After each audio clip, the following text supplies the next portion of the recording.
andeha hiaraka hivavaka isika. Raina izy eny an-danitro, avy manatona ny seza fiandriana ny fahasoavanao zahay, satria masina ianao, marina, tsara indrindra, ianao no nanao izao rehetra izao. Ka tahaka ny ataon'ny voary rehetra amin'ity andro sabata ity, dia avy miakohaka eo anatrehanao zahay. Koa raisy tompo ny saotra, ny dera, ny aja ary ny voninahitra satria anao samy rery zany. Ny fotoana tahaka izao dia fotoana mamy ho anay, satria ianao dia tsy mamihany zava-tsoa fa manolotra ny teninao ho anay tsiraray avy. Tsy foinao avokoa na ankizy, na tanora, na lehibe, fa nomenao anjara avy amin'izany teninao zany. Ka hoy izay tompo, manamasina anay amin'ny fahamarinana, fa ny teninao no fahamarinana. Mamelany elokay, mamindrafo aminay, amin'ny anaran'i Jesosy Kristy. Amen. Dia tonga amin'ny fotoana ny sekoly sabata isika tompokilasy tompokivavy. Tiana ny maneho fiarabana ho antsika tsiraray avy izay manaraka izao fandarana izao, na ny eto an-tanindrazana na ny any an-dafin'ny rika. Ny fiadanan'ny tompo, ny fahasoavany ary ny fitiavany anie tsy ala amintsika tsiraray avy. Avy hatrany ary isika dia anaraka ny tatitra maneran-tany. Miarabantsika rehetra indray amin'izao sabaty izao. Amin'ity telo volana ity dia ny divizionan'ny Afrika afovoany andrefana indray no ifantohan'ny fijerin'ny fiangonana maneran-tany. Misy tetikasa lehibe telo izay napetraka ka ho tohanantsika ambavaka sy amin'ny alalan'ny fanahitr'ny sabata 17. Anisan'izany izao izay ho rahantsika amin'ity tatitra anio ity. Kodiaro finaritra ary fiangonana na izany asa tsy mbola lasa sy foana akory ny fanantenana fa mamaka sy mitoetra hatrany tahaka ireto zava-maniry reto. Efa ho 10 taona lasa izay norenan'ny fiangonana adventista amin'ny tandrony andro fafito teto amin'ity firenena ity. Tamin'ny taona 1970 tokoa mantsy ireo misionera adventista voalohany Helbix Flammeur, misionera allemand no tonga tany Liberia. Ero taona taorianan'izay no nananganan'izy ireo ny fiangonana adventista. Tamin'ny taona 770 nanomboka ny vavaka. Niaraka tamin'ny raika fony fahavelony izay diakona tamin'izany fotoana izany. Efatra amin'ny fahakeloko izy no zatra nitondra ny vavaka. Taty aoriana dia nisokatra ny sekoly ary namporosihana ny tandoran'ny fiangonana lasy ny batisa. Taorian'izay dia nakany am-piangonana tsindraindray niaraka taminy ary noho ny fitaomany dia resy lahatra aho indray andro ary lasa mambora amin'ny fiangonana adventista mitandrina ny andro fahafito. Taorian'ny batisan'i Albert Maheny poany adatrany voalohany tany Liberia. Noho izany ady ara-politika sy ara-tafika izany dia maro tamin'ireo membra ny tsompinenana. Nandritra ny ady dia nidoran'ireo mpikomy ny fiangonana sy ny sekoly. Tamin'izany fotoana izany dia arenay ny Bobasy raha mbola tiany ampitsoahana izahay. Ireo izay tavela afara no nampita ny vaovao mampalahelo taminay hoe raha vasimay ny fiangonantsika. Ity toerana izay loharan'ny-pitaina sy fifaliana teo aloha ity dia izao nanjary simba sy rava izao. Na dia mbola nitoy aza ny ady dia nisy hatrany ireo vondrona pino izay niarany vory tao amin'ilay hany efitra kely sisa tsy ravan'ny afo ary hatramin'izao ireo membra dia mitomiara mivavaka am-pifalianao ary taterana izany. Fahagagana mihitsy no ilaina mba hahafana manarina na dia ny ampahany amin'ny trano fotsiny azy.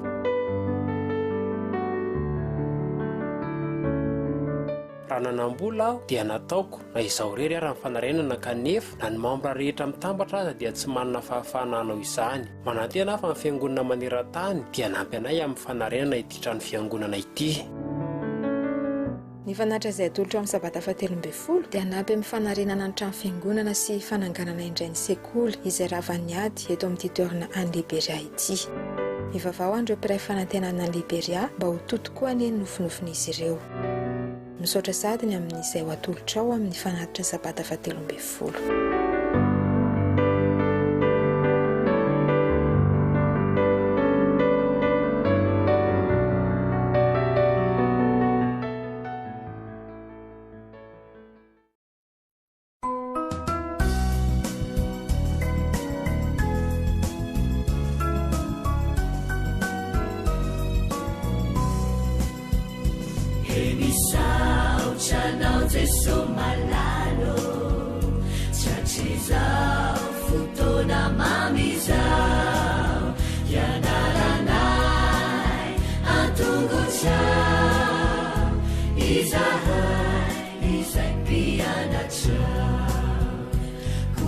mitenenare Gesù malalo izahai aino tsaranao ka ilo teny avy aminao hitoetsabetsaka ao amponaya koa mitenenare Gesù malalo izahai aino tsaranao ka ilo teny avy aminao hitoetsabetsaka ao amponaya ilo teny avy aminao hitoetsabetsaka ao amponaya.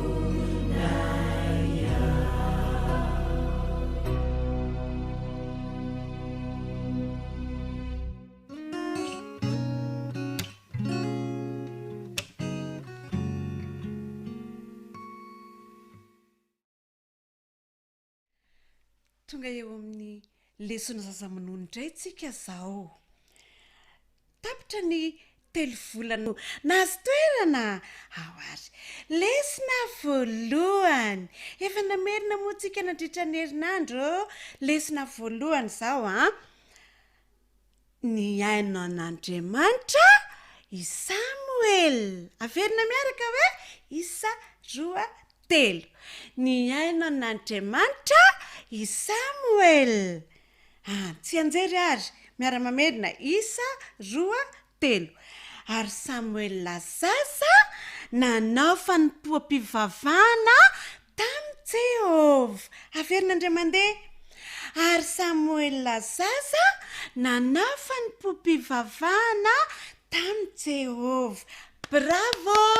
telo volana fafahotiraka izy de momba ny Samuel kely iza hoe iza nefa mba nanampy aneny reo zazakely aotra hatramin'ny 2 taona ry zazakely batitika kely reo le zaza amin'ony iza nanampy an'i Jesosy efa nanampy aneny mantsy efa nanampy aneny daholy rehefa tsy nitomanomany de manampy aneny rehefa tsy kizitina de manampy aneny rehefa nono tsara de manampy aneny rehefa mahay mamavalelo de mahay manampy aneny daholy ny zazakely Samuel rakizy de nahay nanampy tany amin'ny toerana anankiray nantsona hoe tabernakely ohatran'ity zany tabernakely zany fiangonana tamin'izany fotoana tamin'ny elabe de ohatran'izao de nisy rangabe tao Ely ny anarany iza hoe ny anarany Ely de Samuel rakizy mpanampy an'i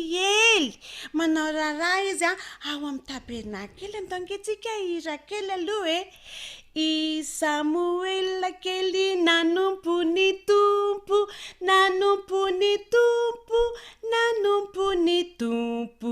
i Samuel kely nanompo ny tompo izy nanao raharaha Samuel tao amin'ny tabernakely de izy mpanadio de fafany daholo ny entana ao amin'ny tabernakely ataony madio be se entana hitany ao ataony madio be jereo nge kifafany iny kifafany fefa miasa be mihitsy kely kifafa fa ifona ny amafana ny tabernakely de manampy any Ely foana i Samuel zaza mazoto raky Samuel sa zaza kambe zaza mazoto izy manampy any Ely izy mpanadio ny trano izy mpanadio ny tabernakely mpanadio ny trano de pampirehitra labozia izy pampirehitra ny jiro de ataony mirehitra foana ny jiro de tsy avelany maty mihitsiny de izy endry be mihitsy satria izy mahay manao raharaha tia manompo manina hoe Samuel tia manompo tia manampy averina hoe zay ary manina hoe Samuel kely tia manompo tia manampy bravo mahay lesina ny ankizy kely ho hitantsika indray amin'ny heriny a inona ihany koa mbola nataony Samuel a tao amin'ny taberna kely a niaraka tamin'isa moa niaraka tamin'ny Ely. Averintsika farany ara ny lohateny lesina hoe ny ainan'Andriamanitra i Samuel. Tsy anjery ary Samuel sasa nanao fanompoam-pivavahana tamin'i Jehova. Bravo! Mahay lesina daholo ny ankizy kely amin'ny herindray ary. Veloma tompoko.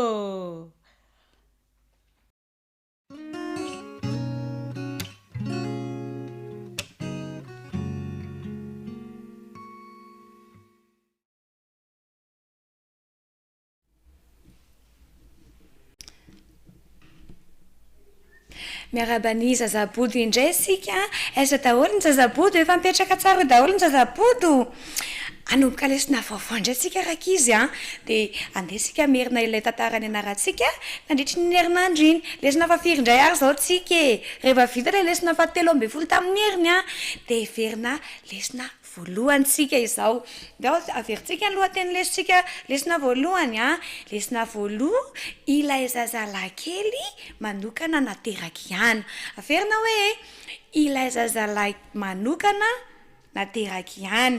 Diso eftena ilay zaza manokana nateraka ihany. Averina hoe ilay tena marina ilay zaza manokana nateraka ihany. Mitsenjerintsika le hoe omen'Andriamanitra anao anie izay nangatahinao taminy. Averintsika hoe omen'Andriamanitra anao anie izay nangatahinao taminy. Tantarany Ana ny tantarantsika tadidinareo. Misy mety mieritreritra zay hoe da toy ihany tantarany zazabody ny tantarany zazamonono fa eto aloha dia hitantarany Ana no tantarana antsika tamin'ity herinandro ity. Iana sy iza moa no anarale vadiny raika izy? Elikana. Elikana isa-taona ary zareo tadidinareo isa-taona izy dia mandeha makany amin'inona moa no anarale tanàna andehananjareo foana? Silo. Tantara mandeha makany amin'ny tanàna Silo izy isa-taona makany amin'ny tabernakely. Alavitra be misy an'zareo zany alavitra be ny tranony zareo zany Silo zany dia mandeha ditongotra lavitra be zareo rehefa mandeha makany Silo isa-taona satria misy fety any dia niomana zany zareo tadidinareo niomana zany zareo dia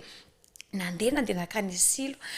Tsy tanana zazakely nefa ny olona mandeha makany Silo rehetrarehetra miaraka amin'ny zazakely, miaraka amin'ny ankizy, miaraka amin'ny fianakaviany dia izy nefany izy mivady rery no mandeha amin'ny lalana lavitra be. Tsy mba misy zazakely tantanana, tsy mba misy ankizy lalaofina eny an-dalana dia nalahelo izy le any amin'ny tabernakely dia miaraka amin'ny sakafo dia be dia mahalahelo kely foana ihany. Misy ankizy be dia be miaraka amin'ny mamany miantso eo, misy ankizy milalao dia malahelo kely izy dia tenen'ny Elikana izy tamin'izay hoe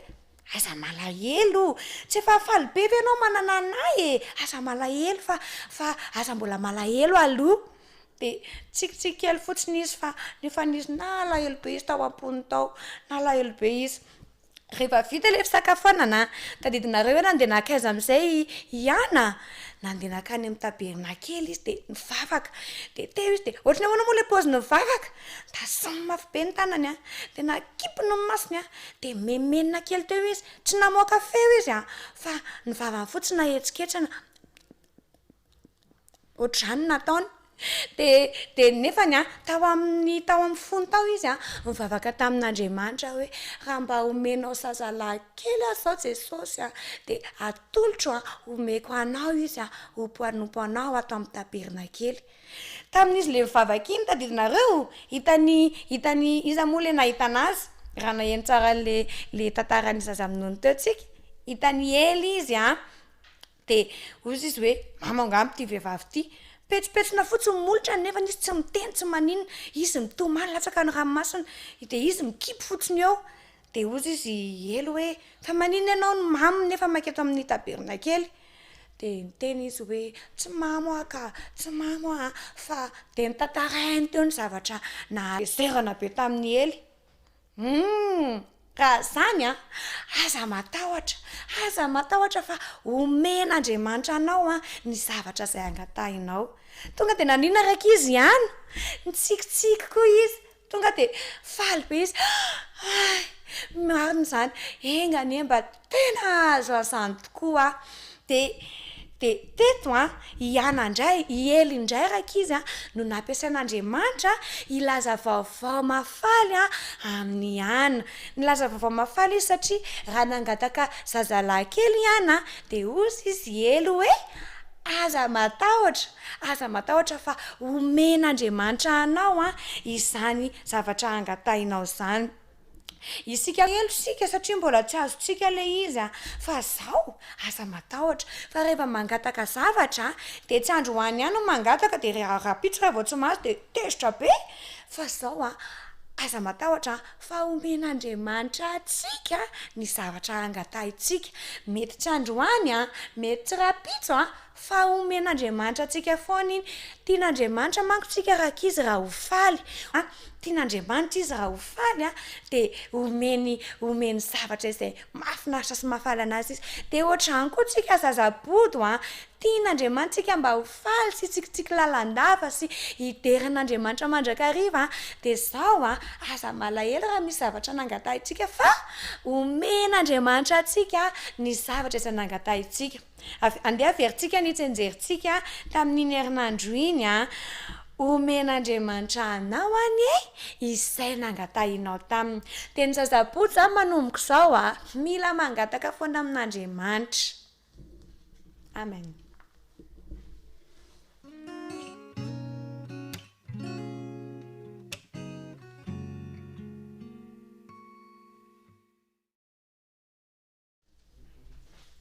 Faly miarahaba ny ankizy kely rehetra indray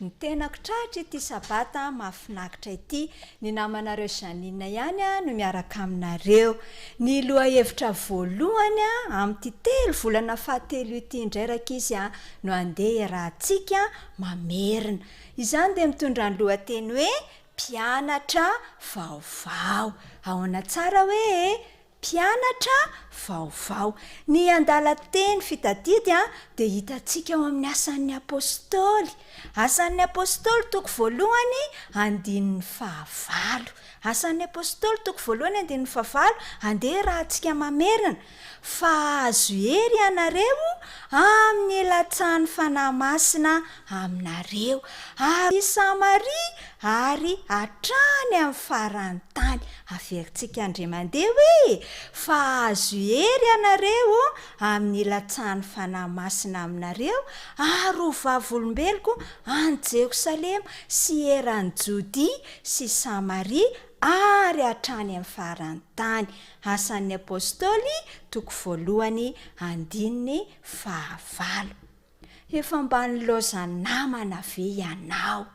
Namana tena tianao indrindra. Nanahoana re ny fihetseham-ponao tamin'izany nalahelo mafy mety nitomany mihitsy aza. Andro vitsy lasa izay rakizy dia niaona tao amin'ny tendrombohitra Oliva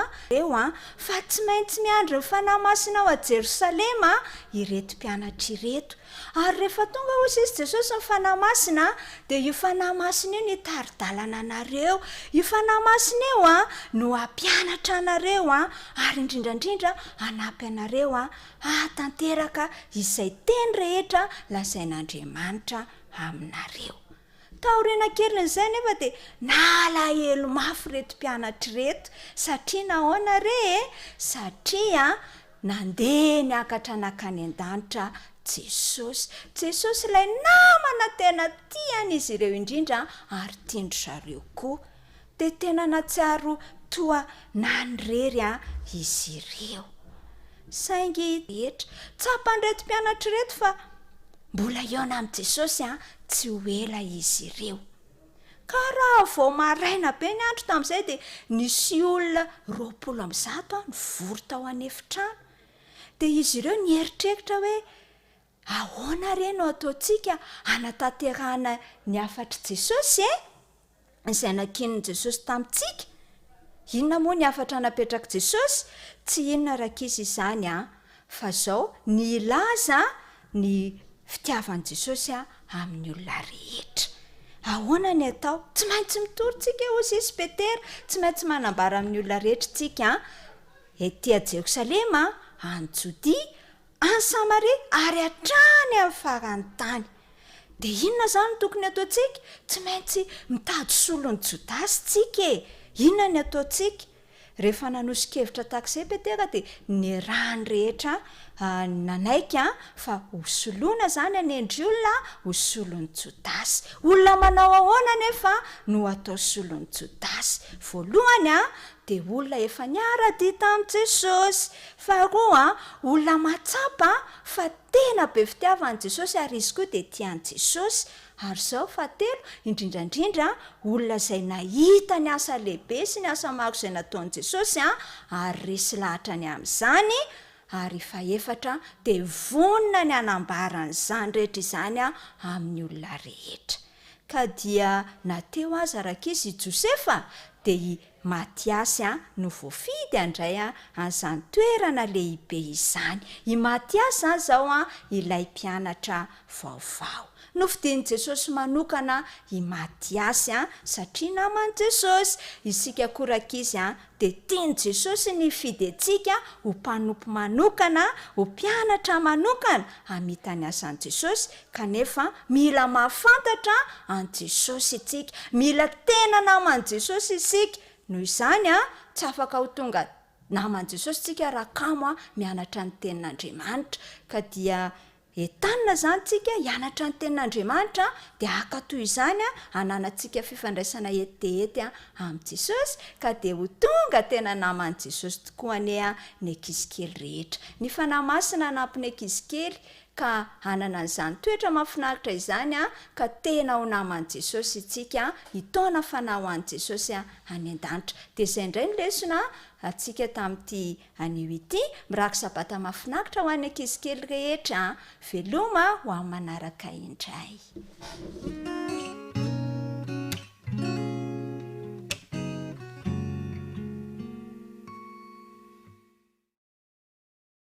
Ny tanora zandriny sy ny tanora mantoanto indray amin'izao maraina izao satria anjarantsika ireo indray zany. Lesona voalohany foana isika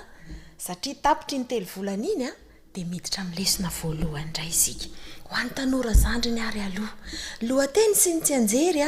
izay efa nianarantsika tsara nandritry n'iny herinandro iny dia andeha ho averintsika miaraka izany. Ny adiny Losifera. Inara ilay toko sy andinina ataontsika fitadidy ndao ataontsika miaraka. Ary Jehova nandalo teo anatrehany ka niantso hoe Jehova, Jehova, Andriamanitra mamindra fo sy marina, maharo-po sady be famindram-po sy fahamarinana, mitahiry famindram-po amin'ny olona arivo mandimby,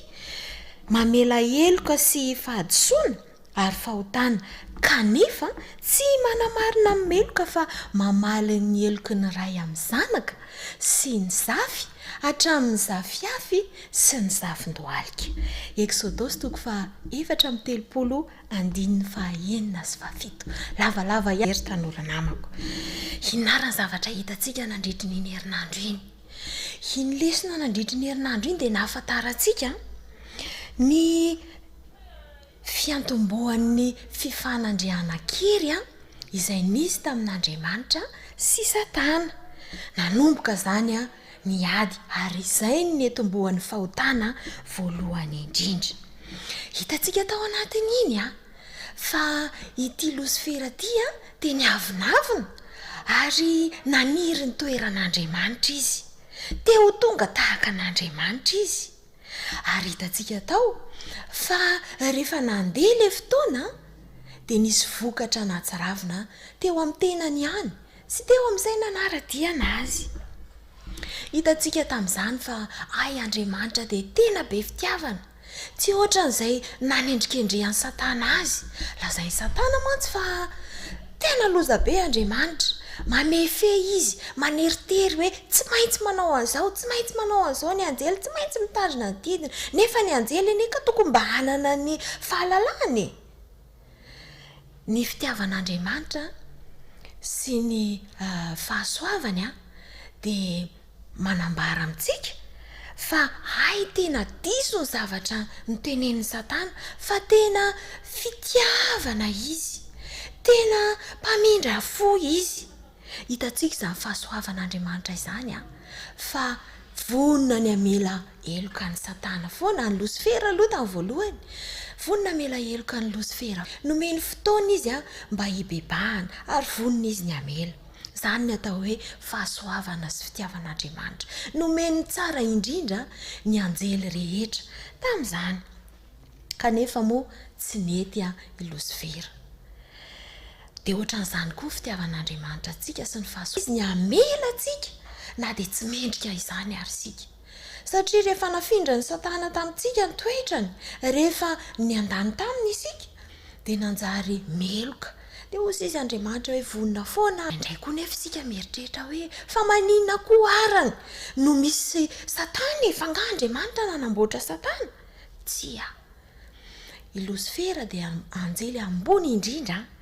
ary izy ihany no namorona ny fahotana tao anatiny ary raha manaraka azy isika na misafidy anaraka azy dia hiatra amintsika ny vokany ka raha mifidy ny anaraka an'Andriamanitra kosa isika dia fantatsika fa fahasoavana sy famindram-po ary fiainana mandrakizay no raisintsika izay no nresahana nandritra niny herinandro indry tanora sandry namako nafinaritra nandray fanapahan-kevitra isika fa hanaradian'i Jesosy dia irizo izany fanapahan-kevitra izany zay ary nen'ny tanora zandriny hiditra eo amin'ny anjara mantoanto indray ary isika lesona fahafiry koa ny mantoanto lesona volo mahafinaritra be ny lesona ny anarantsika tamin'iny herinandro iny tanteraka amin'ny toetra ny tsy anjerintsika dia tao amin'ny lioka toko fahaenina andiny ny fahafito amby roapolo sy ny fahavalo amby roapolo manao hoe kanefa hoy izao aminareo izay miaino tiava ny fahavalonareo manaova soa amin'izay mankala anareo misaora izay manozona anareo ary mivavah ho an'izay manisy ratsy anareo mino fa efa ny anarantsika tsara zay inona ny nambarantsika indray zavatra toy ny vaovao ny anarantsika na dia efa rentsika matetika ary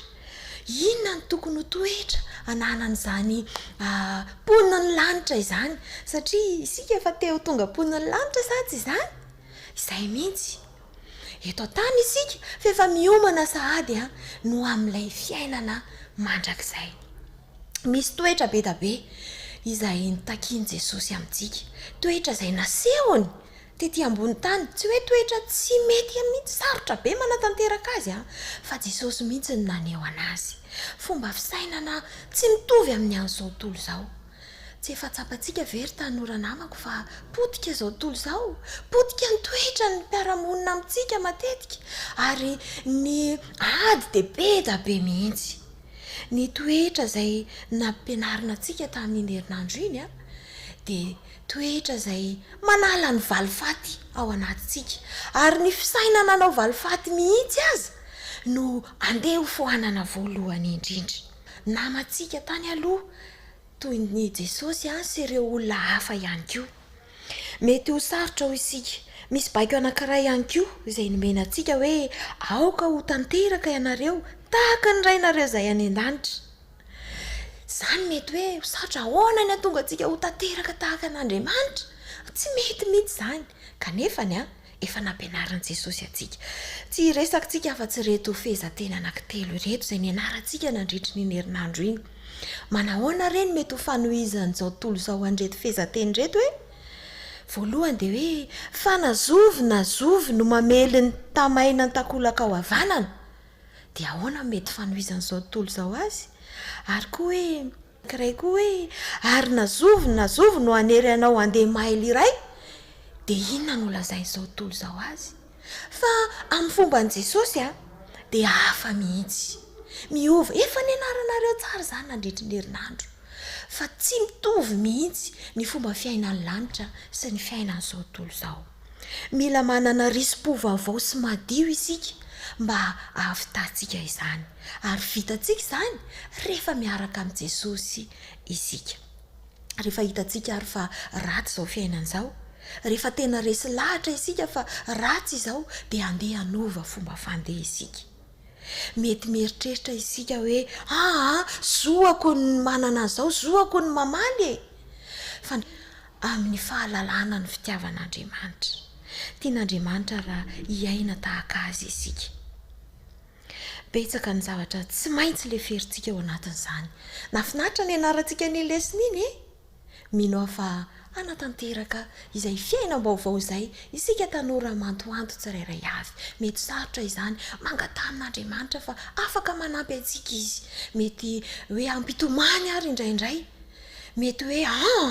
ny rehefa manao ratsy amiko izy dia izay mihitsy ny logika ka za mila tezitra. Fa ny toetrantsika dia isika no mifehy azy ary vitatsika izany raha miaraka amin'ny Kristy. Mampahery antsika tanora ary fa raha miaraka amin'ny Kristy tsika dia ho mpandresy. Mirary soa dia mandra-piona ary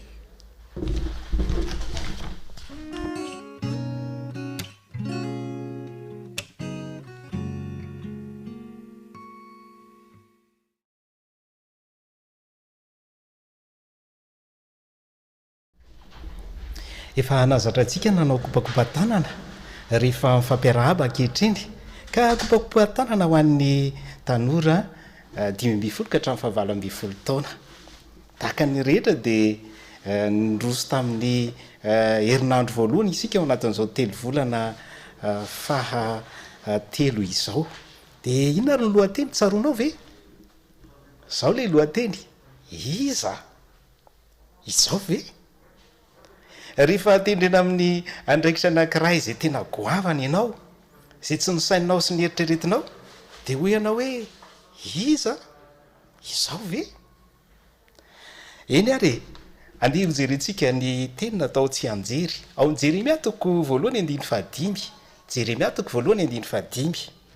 Hatry ny fony ianao tsy mbola noforoniko tany Ekibo no efa fantatro,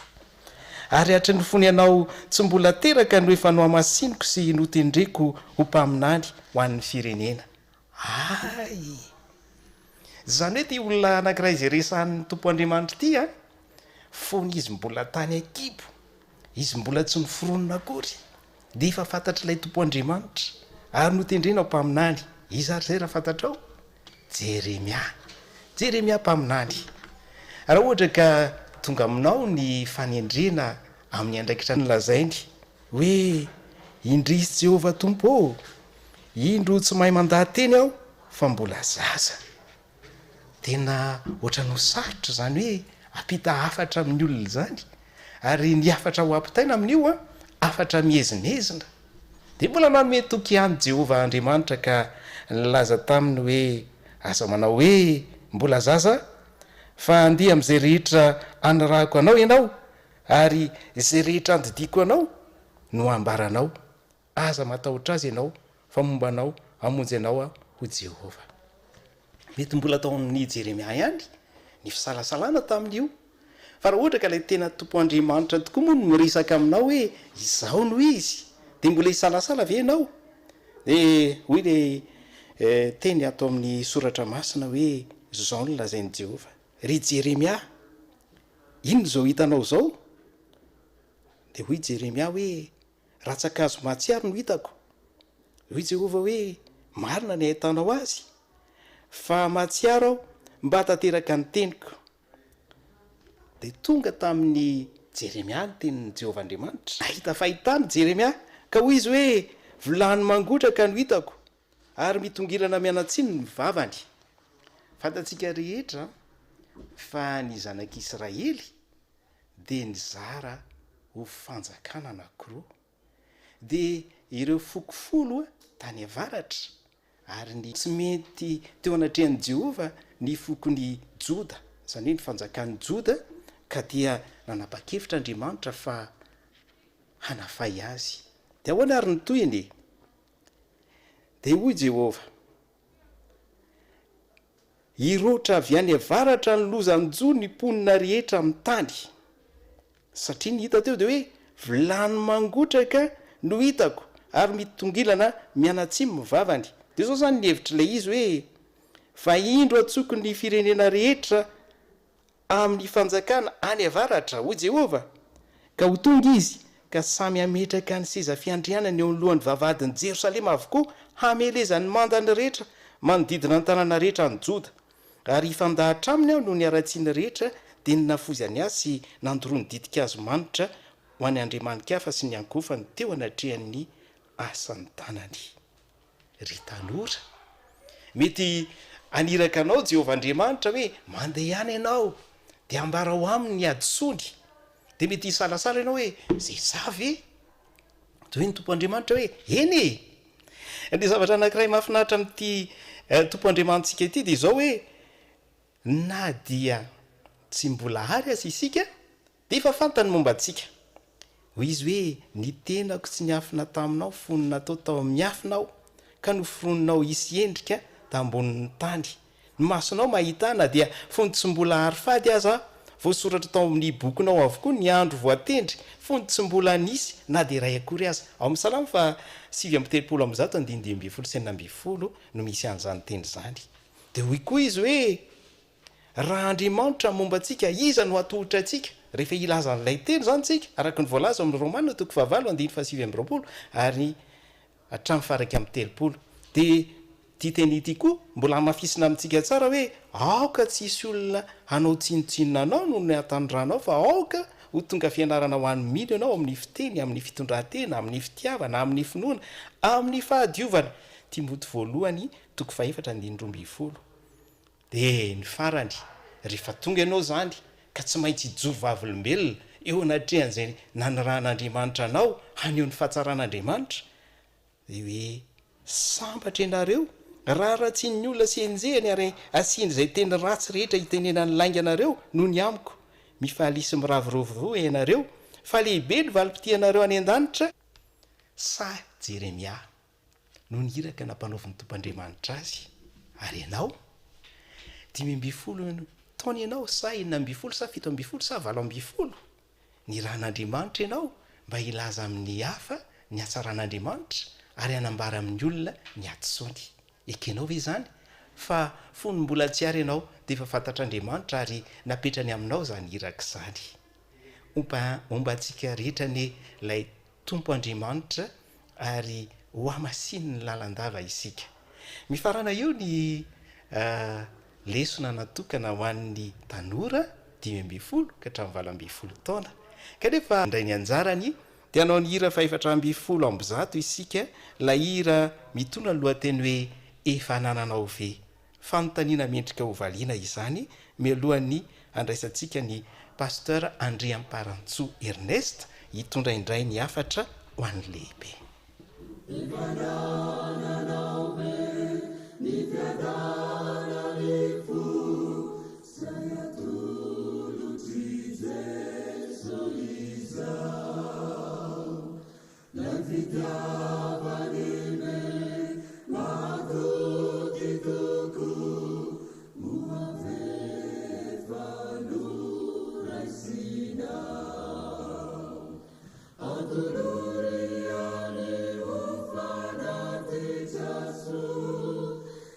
If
voninahitra ho an'andriamanitra rery ihany ary ava-malala amin'izao sabata masina izao a fifaliana ny miarabantsika rehetra atao toka manaraka mivantana ny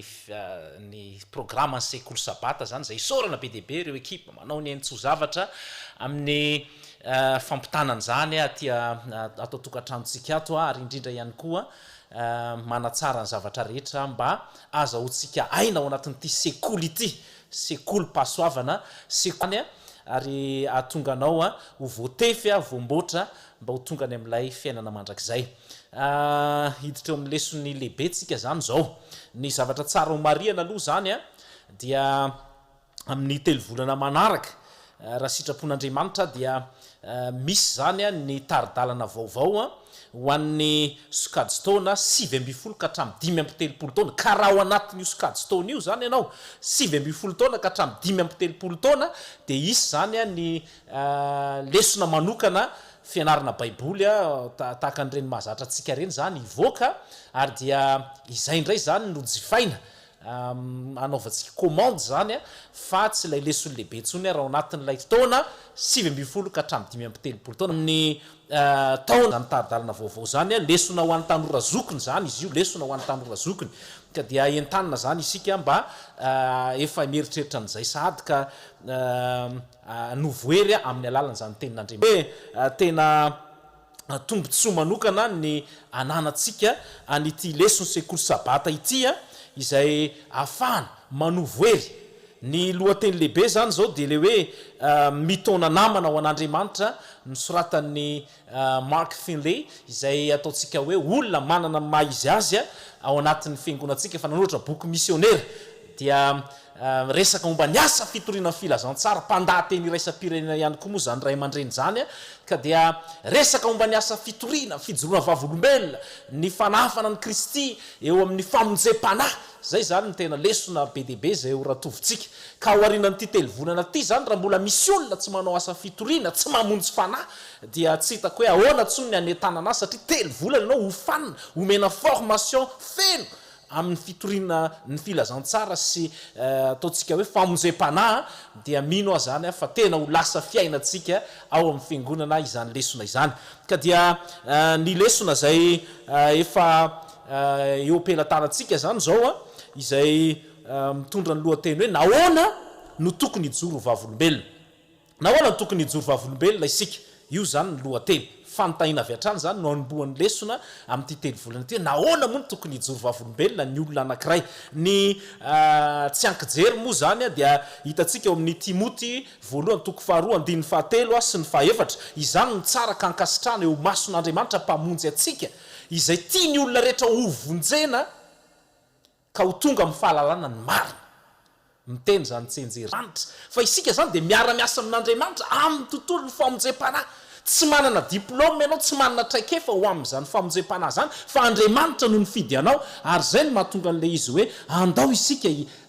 anatanteraka n'izany asa zany ho hitantsika orindrina kely ao zany ao anatin'ny zana-doahevitra maro samihafa hoe ay zany Andriamanitra no manome atsika aoka ianao tena voaova ny fanahy masina ny olona anankiray voaova ny fanahy masina no afaka mijoro vavolombelona sy manatanteraka ny tiasa fitoriana ny filazantsara ity satria ny tanjon'Andriamanitra dia zao Jesosy zany dia niteny mihitsy hoe efa tonga ny zanak'olona hitady sy hamonjy ny very noho izany miasa n'Andriamanitra hatrany amin'ny Genesis vao nanota i Adama sy Eva dia Andriamanitra no nitady mba hamonjena azy ireo ary zao ihany koa hoe ny asa rehetra teo amin'ny tontolo na teo amin'ireo patriarka sy mpaminany maro samihafa ny hamonjy ny vahoakany foana ny ao an-tsain'Andriamanitra ao amin'ny bokyny filazantsara nahatongavan'ny Kristy ny hamonjy ny olona ny hahatongavany ary hatramin'izao dia mbola isika zany dia ho amin'izany famonjena izany foana ny antom-pisitsika ary zao tsy mijanona amin'izao isika fa mila mamonjy ny hafa ihany koa amin'ny fizarana ny filazantsara sy fizarana an' Jesosy Kristy mazava ilay tsenjery teo zany hoe ny olona anankiray ny zavatra tsara sy ankasitrany eo mason'Andriamanitra zay mpamonjy atsika ry havana dia zao ny hamonjy ny olona hoe ho tia ny olona rehetra tian'Andriamanitra ho voavonjy ny olona rehetra na dia mpanota tahaka azy tahaka anao azy na ianao rery azy tian'Andriamanitra ho vonjena ary ho tonga amin'inona ihany koa fahalalana ny marina misy zavatra be deaibe zany eto amin'ity fiainana ity diso fa izao isika zay zanak'andriamanitra no natao mba hampahafantatra ny olona ny marina dia inona ilay marina tenin'andriamanitra no ambara zay mahatonga antsika rehefa mitory ny filazantsara ny fahamarinana no izingizinina loha hevitra momba ny fahamarinana fa aoka isika tsy resaka momba ny zavatra diso ny zavatra mampatahotra zany no lasa tena izingizinitsika dia lasa adino ilay resaka momba ny fahamarinana fa rehefa resanao fahamarinana dia misongadina ho azy ireo reto zany ny zavatra diso reto zavatra reto zany a zavatra ambonambony fotsiny fa aoka ny izingizina ny fahamarinana io mba ho hitan'ny olona ny tena marina ny marina ihany koa dia jesosy kristy mandrain'ny kristy io tompo sy mamonjy ny tenany manokana le olona ka ny atao hoe fijoroana vavolombelona zany raha valiana le fanontaniana hoe nahoana tokony hijoro vavolombelona dia misy zavatra anankidimy zay resahanao voalohany mahatonga antsika hijoro vavolombelona ny valiny dia zao mitombontsoa manokana izay omen'andriamanitra antsika mba ahafahana miara-miasa sy ihany koa mba hahatonga ny olona ho amin'ny famonjena tombontsoa anao zany ny mijoro vavolombelona tsy tombontsoa an'andriamanitra zany fa tombontsoa anao ny zavatra faharoa dia zao matoa isika mijoro vavolombelona dia zay le hoe mahafaly an'andriamanitra mahafaly an' jesosy ny olona anankiray zay mijoro vavolombelona mahafaly an'andriamanitra ny fijoroantsika vavolombelona ny zavatra fahatelo dia zao mahatonga antsika mijoro vavolombelona dia enao no mitombo zay le mahatonga le grow TMI le hoe grow rehefa mijoro vavolombelona miasa ao anaty vondrona kely reny dia misy fitombona ao anatin'ny olona anankiray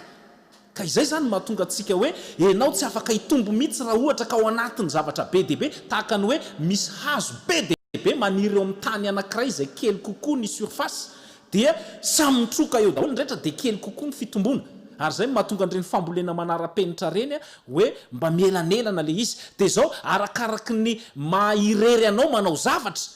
amin'ny fijoroana vavolombelona ny tiana resana eto sy amin'ny zava-panahy amin'ilay zavatra ataonao manokana dia mitombo be mihitsy ianao amin'izay fotoana izay ary zay ny tsy ambara telo lehibe ao anatin'ity lesona ty hoe ny fijoroana vavolombelona tompo dia mampitombo anao lasa mitombo le olona anankiray amin'ny ara-panahy ny fanandramana ny finoana mitombo ary misy fahalehibeazana mahatratra ny ohatra kristy ny zavatra manaraka dia zao hoe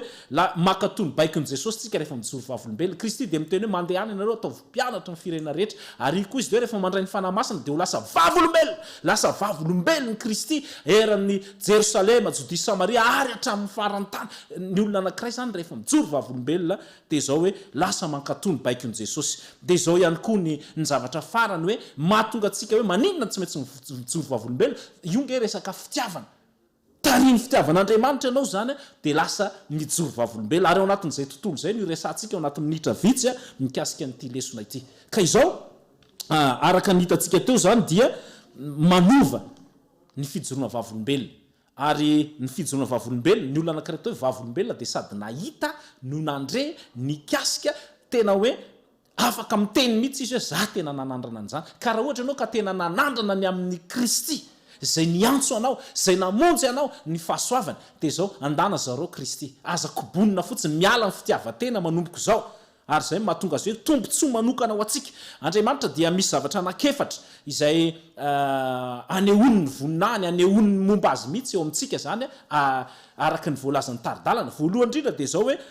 ny asany fanahy masina ny fanahy masina zay manova ho isika mitarika atsika amin'ny fahamarinana rehetra mampibebaka atsika dia io asan'ny fanahy masina io zany mampahafantatra atsika n'andriamanitra ka manosika atsika hijoro vavolombelona ny zavatra faharoa dia ny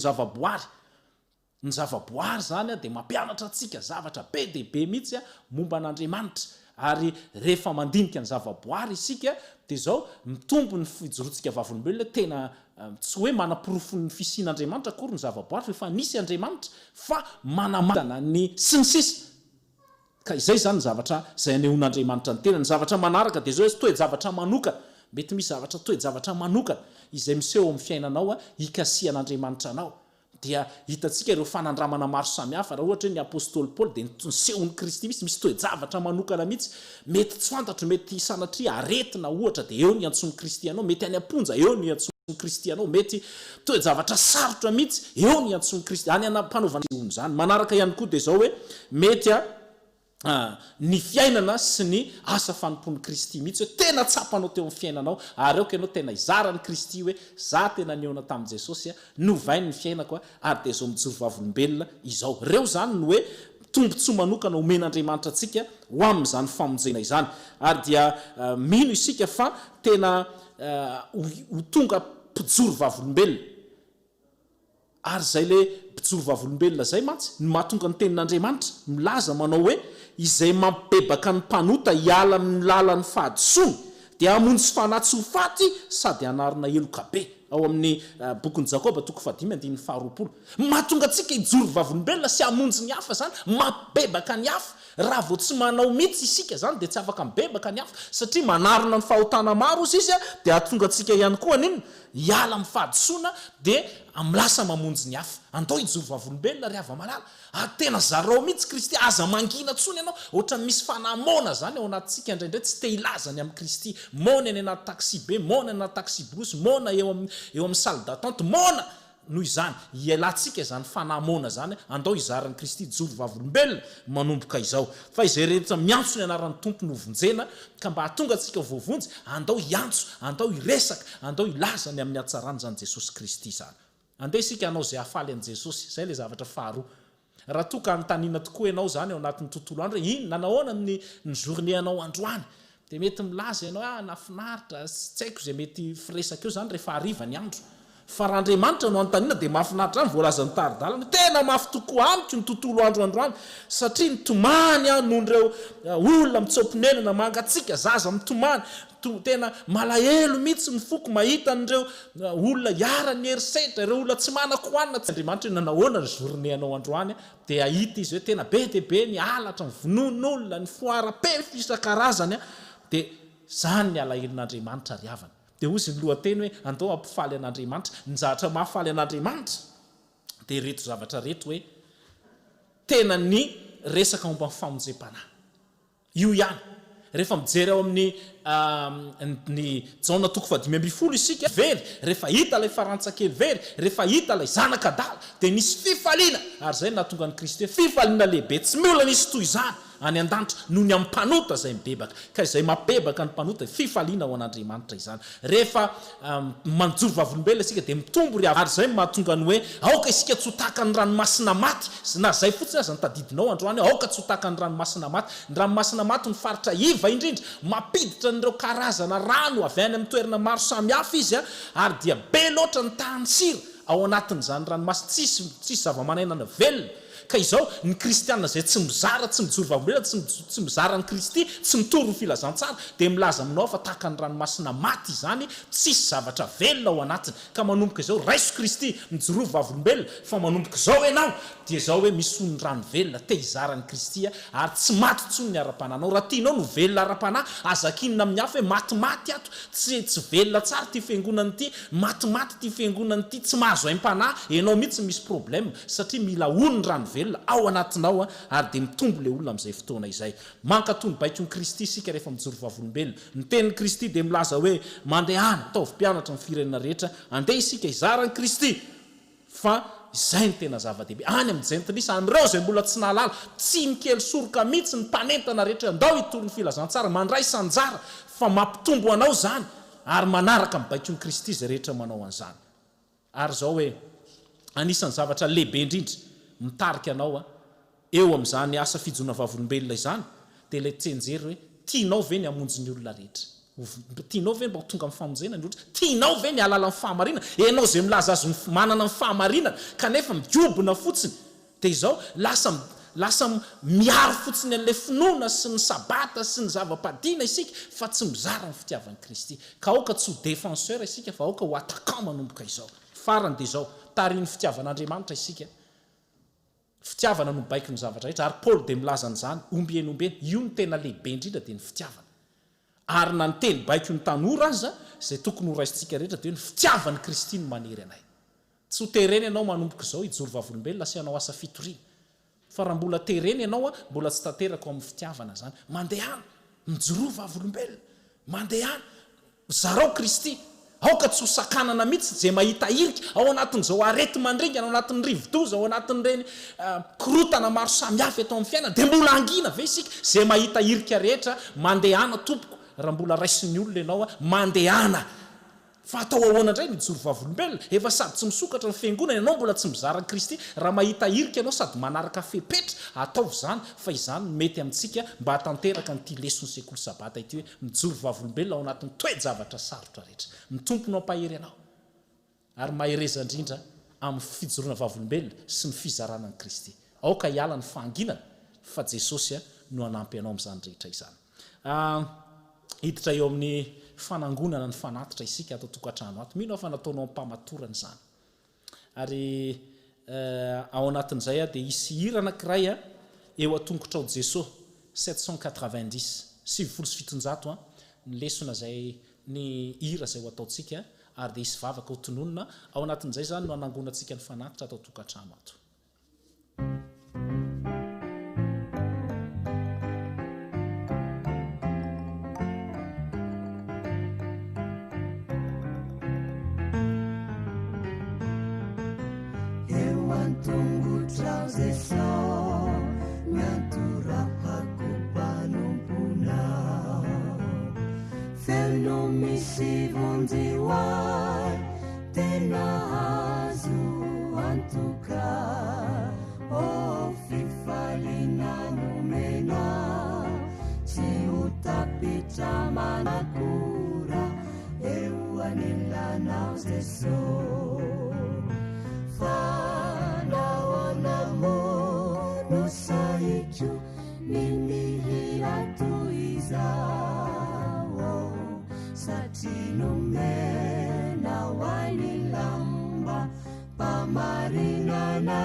Tompo Andriamanitra rainay masina sy tsara indrindra zay ny an-danitra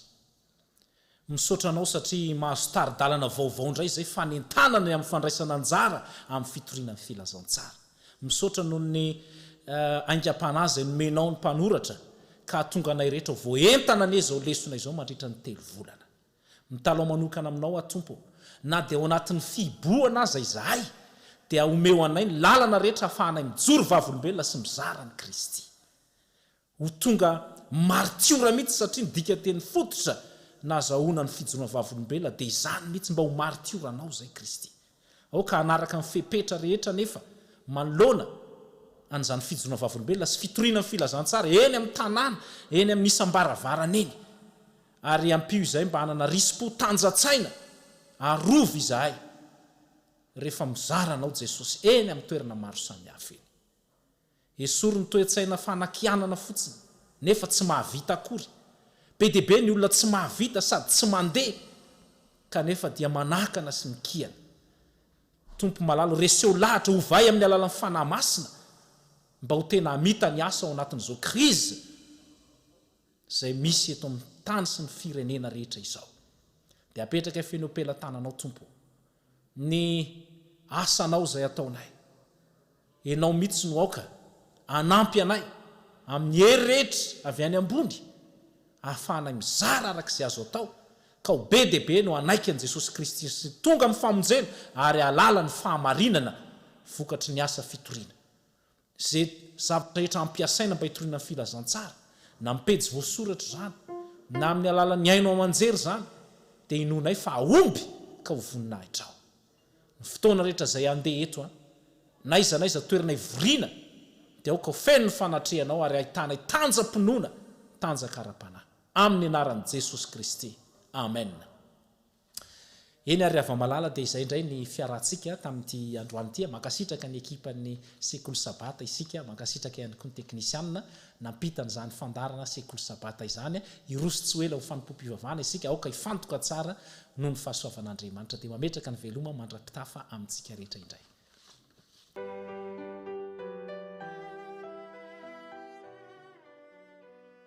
Miara-batsika rehetrarehetra hatra izao fotoanan'ny fahasalamana iarahantsika izao hatramin'ny ny atombohan'ny fiomboana nanaovantsika ity fandaharana ity dia nyresahana betsaka atao anatin'ny izany fahasalamana zany mba hananana fiainana ara-pahasalamana tsara sy mahomby kokoa ary ny fiainana ara-pahasalamana tsara eo amin'ny fihinana zava-maitso voankazo isan-karazany ka namporosiantsika mba hanana an'izany fomba fiaina izany satria maso ny vatana ary mitondra fahasalamana tokoa. Androany zany dia tena iresaka manokany amin'ity hoe tsy fihinanan-kena kanefa mety tsy azontsika mihitsy hoe ahoana marina tokoa moa ny amin'izy ity ka andeha ro dia nietsika ao anatin'ny fotoana feo anatin'ity fandarana ity ny amin'izany tsy fihinanan-kena zany. Ny végétarisme dia fifadinan'ny fihinanan-kena sy izay zavatra sakafo rehetra mifandraika amin'izay ary misy karazan'olona maro manana fomba fisakafoanana samihafa miklasy ny tenany koa ho végétarien ary anisan'izany reto tandrisako aminao manaraka rehetra. Ny voalohany dia le atao hoe végétalien fa tsy végétarien végétalien ka ny végétalien zany dia tsy mihinana hena tsy mihinana akoho amborona tsy mihinana trondro ary zao koa tsy mihinana ny sakafo avy amin'ny biby toy ny atody ny sakafo avy amin'ny ronono toy ny dobera ny fromage ny yaourt zany natao hoe végétalien. Ny faharoa indray dia le hoe lacto-ovo végétarien ireo indray zany dia tsy mihinana hena tsy mihinana akoho amborona tsy mihinana trondro fa izy kosa dia mihinana atody sy mihinana ireo sakafo azo avy amin'ny ronono tahaka ny tenintsika hoe dobera yaourt fromage sy ny sisa zay indray zany natao hoe lacto-ovo végétarien. Fa ny fahatelo dia lacto végétarien ireo indray dia tsy mihinana hena tsy mihinana akoho amborona tsy mihinana trondro ary tsy mihinana atody koa fa ny sakafo azo avy amin'ny ronono kosa dia mihinana ireo karazan'olona ireo amin'ny fomba fisakafony. Ny fahaefatra dia ny hoe ovo végétarien ireo indray zany dia olona tsy mihinana hena tsy mihinana akoho amborona sy trondro ary tsy mihinana mivokatra avy amin'ny ronono fa izy indray kosa dia mihinana izao ny olona mifady hena fa mihinana trondro kosa izy na mihinana akoho amborona ka misy karazany maro tahaka izany ny olona amin'ny fomba fisakafony ka ny amin'ity végétarien ity zany dia tsara mba ho jerentsika androany. Voalohany aloha rehefa nanao fikaroana reo manam-pahaizana tany aloha tany nikasika ny amin'ity végétarisme ity dia nifantoka bebe kokoa tamin'ireo tsy fampiniotrikainao amin'izany fanaovana régime végétarien zany ny fikaroana ataon'izy ireo taty aoriana nefa taona vitsivitsy lasa zay dia nanamafy mifototra amin'ny tsy fihinanan-kena fa amin'ny zava-maniry dia tena ampy mihitsy ampy hitondra ireo otrikainy ilain'ny vatana tsy hoe ampy fotsiny zany hitondra ilain'ny vatana izy io fa tena fomba iray ampienana mety azon'ny olona anankiray aretina maniry ampy ny otrikainy ilaina ao anatiny kanefa koa tena fomba iray ampienana mihitsy ny mety azon'ny olona anankiray aretina mikika. Misy fikambanana amerikanina zay misana ny sakafo ny lazan'izao teny zao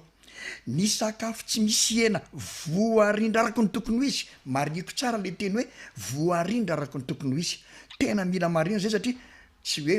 tsy mihinan-kena fotsiny ianao fa mila arindra araka ny tokony izy ny fanampin'izay ny sakafo tsy misy hena voarindra raha tokony ho izy de mahasalama mitondra reo trikaina nefa de misy ahy amin'ny tranga ihany ary ny ahy amin'ny tranga zany raha mifidy tsy hinan-kena ianao de izao ahoana ny resaka ara-pahasalamana amin'ny tsy fahampian'ny otrikaina entin'ny zava-maniry zay zany no fiaikana mipetraka amin'ny olona maro ohatra hoe ahoana zona amin'ny protéine ao anatin'ny nofombiby zay ilainy ny vatatsika de zao ny valony fikarona tompoko ary tiako mihitsy mba ho azontsika tsara izy ty androany azo atao tsara ny mahazo protéine ilaina amin'ny alalan'ireo voamaina sy ireo vomiteraka menaka isan-karazana tena azo atao tsara zany mahazo an'le protéine zay tadiavintsika amin'ny nofombiby amin'ny alalan'ny voamaina sy amin'ny alalan'ireo vonjavatra miteraka menaka ohatra hoe ny voantso zany de tena manavatana ilaina isan'andro ny vy karazana otrikaina zany ao anatin'ny zava-maniry anankiray ny vy ao anatin'ny zava-maitso anankiray ampy tsara izany zy ilain'ny vatana zany raha mihinana zava-maniry ianao fa ny indro kely de ity am'izay tsy ampy nefany tsy ampy ho an'ny vatana le fisin'le vy fotsiny fa sarotra ho an'ny vatana mihitsy sarotra ho azy mihitsy ny mitroka izany vy zany ao anatin'ilay zava-maniry de mipetraka koa zany ny fiaikana inona ary no atao am'izany de tsotra ny valin'ny fikaroana tompoko rehefa mihinana zava-maitso anao ka te hotroany vatanao tsara ny vy ao am'le zava-maitso de tsy hoe mihinana zava-maitso ianao fa mila mihinana vitamine C anao zay hita ao anatin'ny voasary hita ao anatin'ny voasary makirana mila mihinana laisoa ianao satria ireo dia tena manampy ny vatana mihitsy hanana ny hery hitroka ny vy ao anatin'ilay zava-maitso ka de miala koa ny aia am'izay zavatra anankiray izay tena miala mihitsy ny aia am'izany ary ny tena anankiray mampiahy maro koa de zao misy vitamine B12 de tsy hita afa-tsy ao anatin'ny sakafo avy amin'ny ronono zay zany vitamine B12 ao ihany no ahitana azy ka raha ohatra indray zany ianao te hihinana tsy te hihinana hena tsy te hihinana an'ireo sakafo avy amin'ny ronono tahaka ny dobera ny aorita sy ny karazan'ireo fa rehetra zay mora hita ao anatin'ny sakafo amin'ny biby zany hoe azo avy amin'ny biby de mety hita amin'ny alalan'ny fampitirana voan-javatra eo amin'ny sakafotsika ka tsy misy atahorana ihany zany izy ty ary tsy tokony isy ampiahiabe antsika ihany satria izay mantso ny mahazo ny maro le miahiah hoe de ahoanana nolonanitsy afiatsy amin'ny bibitsy nefa tsy hitato arak'izany fikaroana nataony manam-pahaizana zany de ahafahantsika manonitra an'izany zao no zavatra anankiray tsara ho fantatra koa na hoinona de tokony hanao ezakitsika mba hanandrana mba tokony hanao ezakitsika hanandrana an'izy ity satria tena misy tombontso maro any amin'ny azo amin'izy ity indrindra eo amin'ny fahasalamana mindegny ho tany saiko afa-tsy anaky telomonjy no tany saiko aminareo voalohany raha zatra mihinana zava-maitso isika tsy de mihinan-kena zany fa zava-maitso voankazo sy ny sasansisa de tena kely kokoa ny areti-po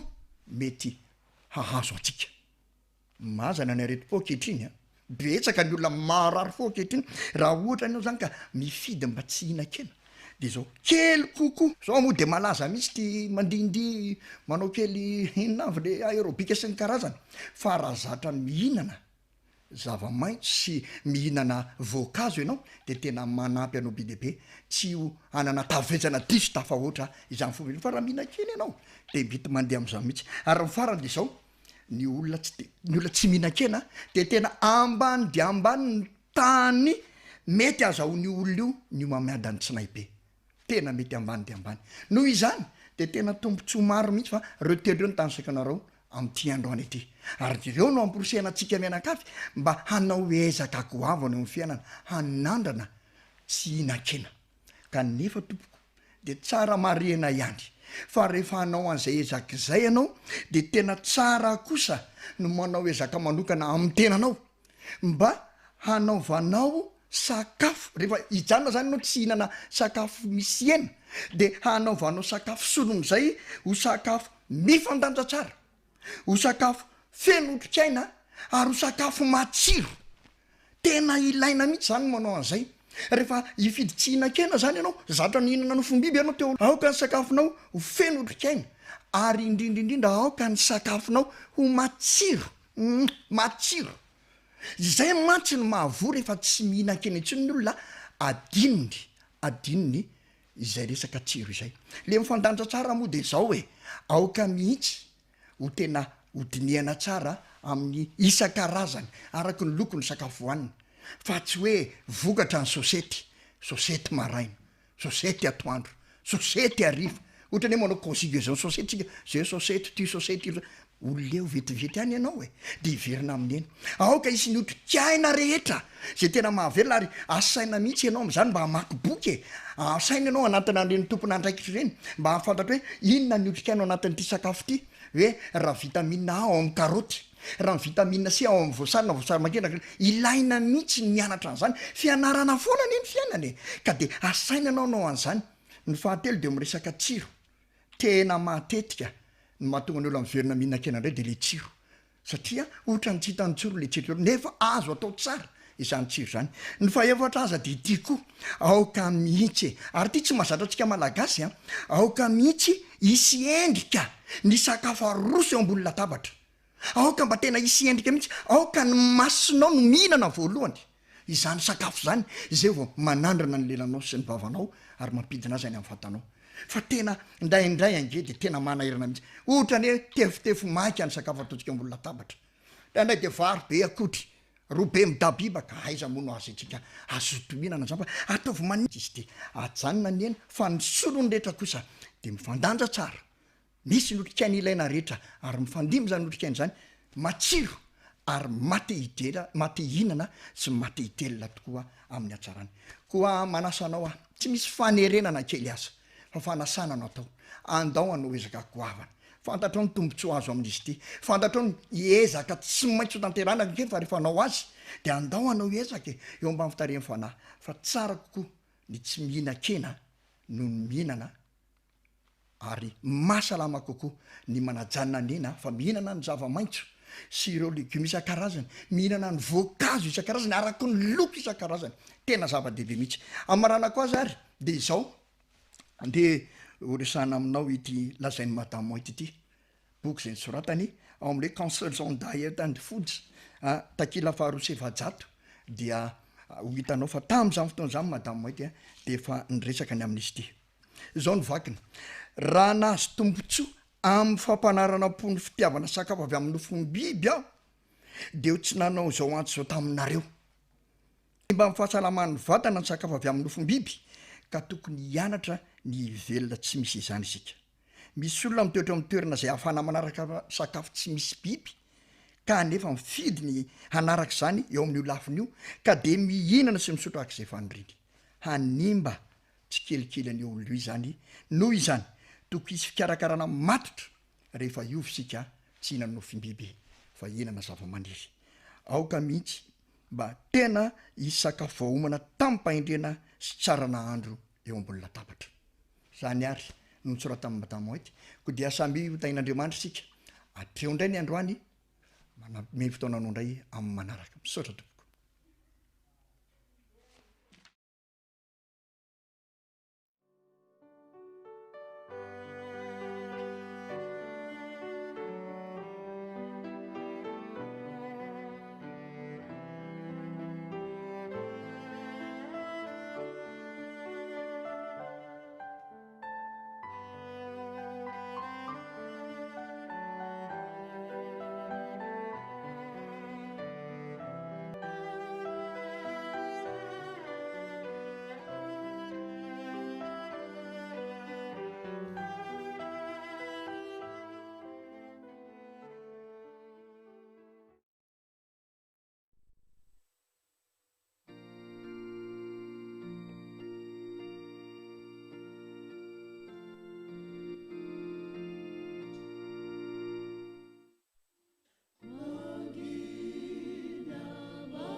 Andriamanitra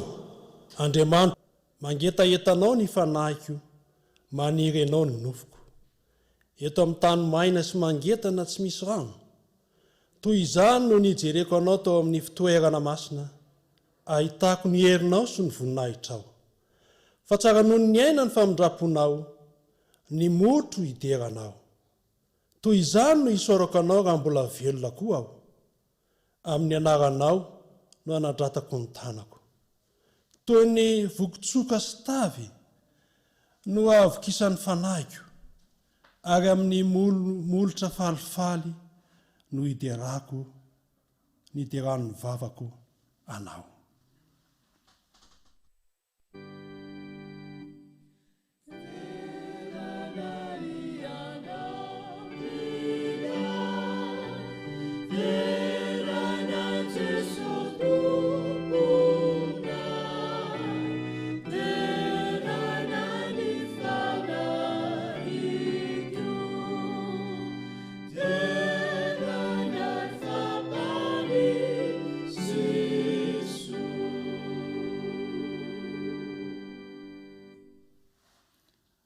Saotranao zay Andriamanitra fanomenao ity sabata fitsarana ity mangataka ny fitahiana sy ny fanamasinana ho an'ny voakanao tsaray avy izay ary mangataka izao engane mba atsapa zany zay mandritra ny ora masin'ny sabata rehetra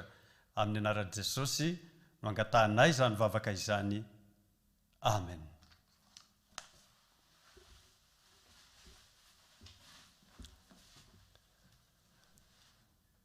Rahabatsika rehetra tratra ty sabata ty ry fianakaviana sy ny any atokantrano isany fiangonana trano moa zany no misy zao satria ny fiangonana mbola tsy misokatra ka dia arabaintsika na tratra ny fitsaharana ity indray tratra ny fitahian'Andriamanitra zay nataony tamintsika ary isoratsika Andriamanitra ny amin'ny zany fitahiana manokana zay naturony izany mba ahitantsika tombotsoa sy ahitantsika aim-panahy fiadanam-poa ao anatin'izany fotoana izany. Androany isika dia misy mpamangy avy any amin'ny union izay hitondra ny ten'Andriamanitra eto ary any dia miaraka amin'ny ministera mivavaka isika ato amin'ny fédération Madagasikara Vony. Iko mpanompon'Andriamanitra izay avy any amin'ny union izay hiaraka eto dia eo ny mpanompon'Andriamanitra Veromanantsora John Arson, eo koa ny mpanompon'Andriamanitra Sylvestre Andriandrafaramamy, ny rahalahy mitondra ny fanetana mifanatitra, eo ihany koa ny anabavy Andrianomanana Volasoa izay hitondratsika eo amin'ny ny tanoraka dia ny ranina sy angatahantsika amin'Andriamanitra dia mba hisy fifatoana masina ho antsika tsirairay any atokantrano any. Amen.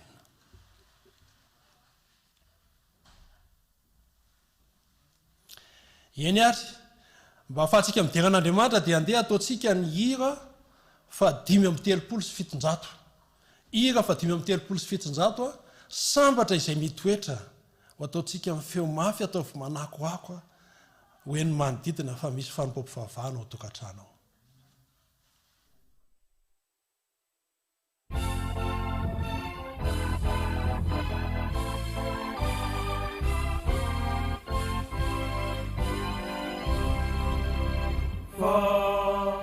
Sambatry izay mitoetra ao an-tranony avo indrindra ao an-tranony Jehova sambatry izay manan-kely federana sambatry izay mitoetra ao an-tranony avo indrindra ideranao ideranao ideranao mandrakariva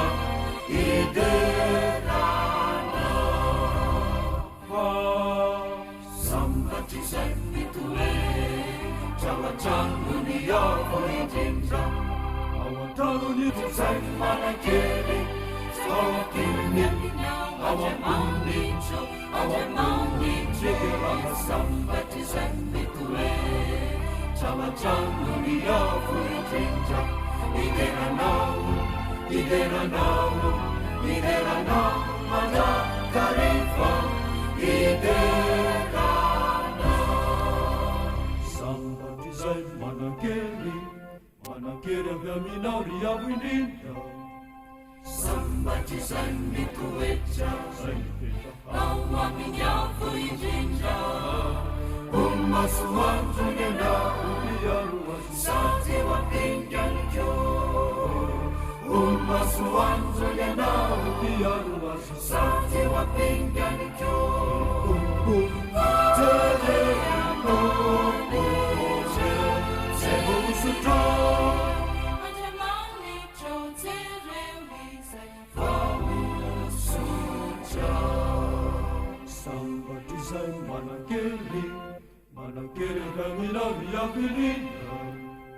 sambatry izay mitoetra ao amin'ny avo indrindra masoandrony anao miaroazy sady wapingany ko masoandrony anao miaroazy sady wapingany ko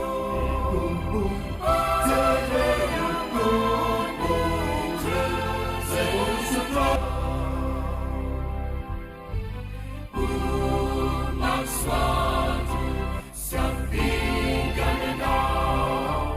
Fasambati zaimituecha Awa mini akwejinja Fasambati zaimituecha Awa uje semusuta Ajamani choterelize Kwa usucha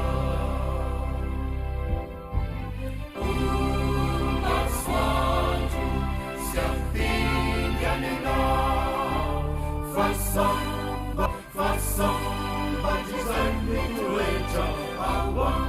mini akwejinja semusuta Ajamani choterelize Kwa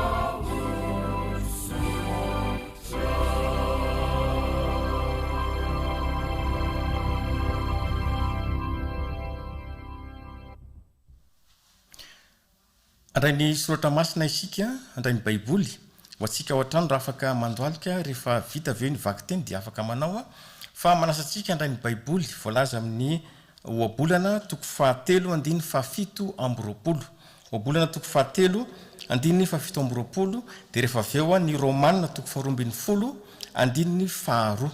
avera zany voalohany dia ny hoe ny oabolana toko fahatelo andiny fafito ambiroapolo dia rehefa avy eo vaky teny ho an'ny lehibe dia ny romanina toko faharoambin'ny folo andininy faharoa ilay oabolana toko fahatelo andiny fafito ambiroapolo aza mamina ny soa ny am'izay tokony homena azy raha azo ny tananao atao ihany aza mamina ny soa ho an'izay tokony homena azy raha azo ny tananao atao ihany ny eo amin'ny romana toko faharoambin'ny folo andiny faharoa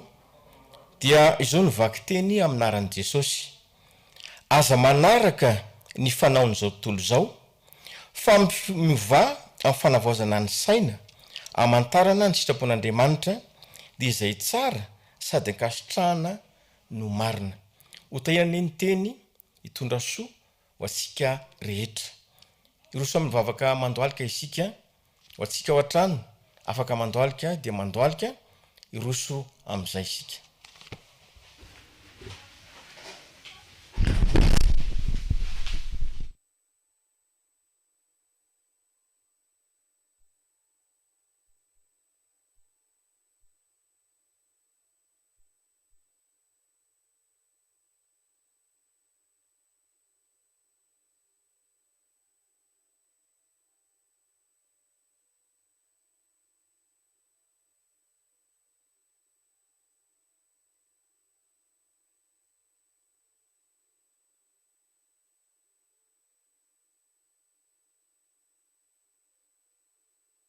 mba ho tsapanay ny fanatrehanao sy ny fitahinao ny fahafenao ny sabata ity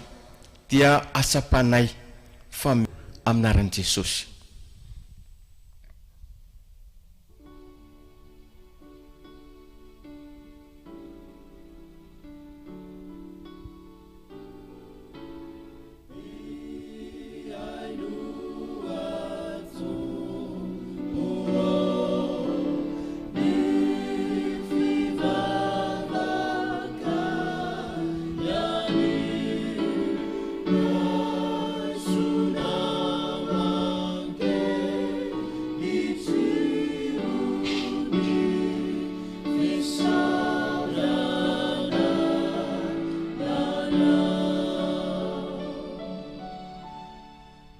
amen.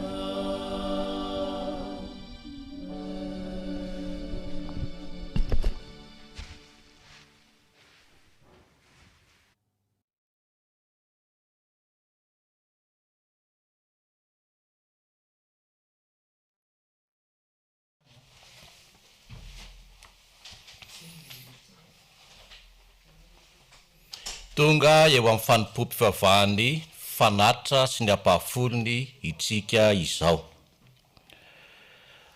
Manasantsika an'izay amin'ny baiboly ka nokatra zany ao amin'ny salamo toko 1:100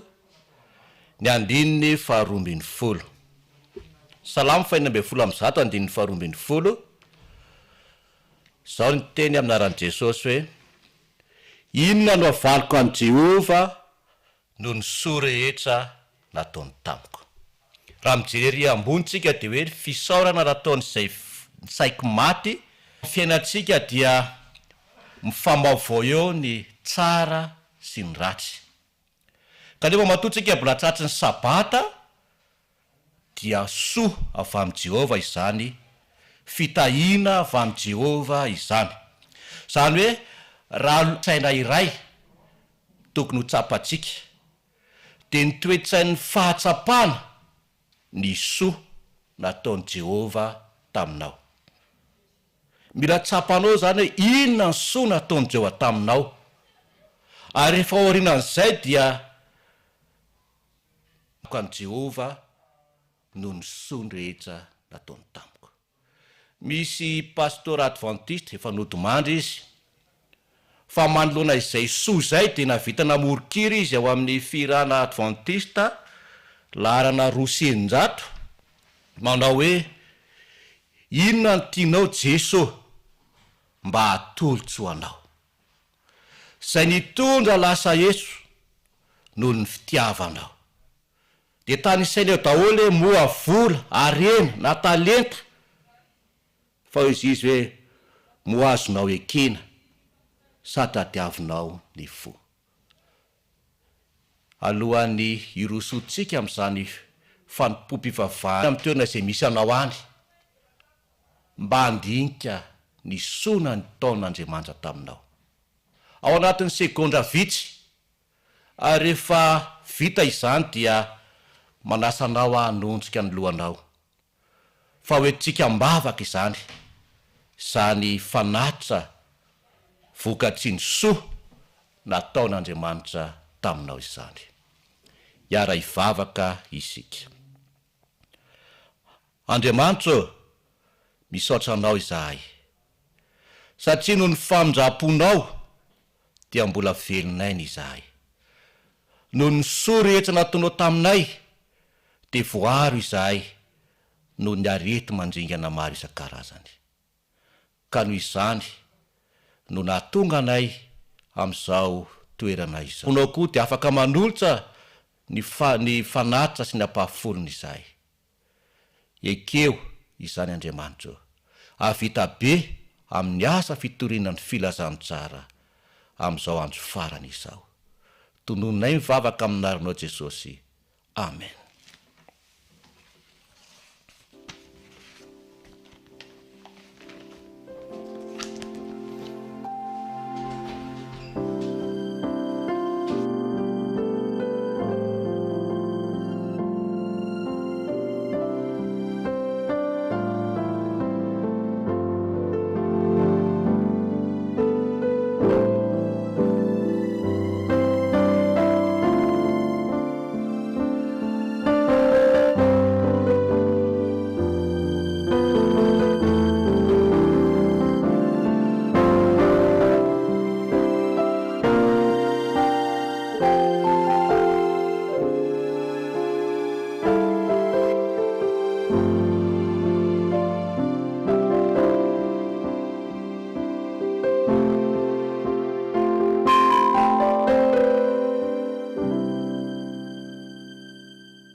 Zao dia ataontsika ny hira laharana 700.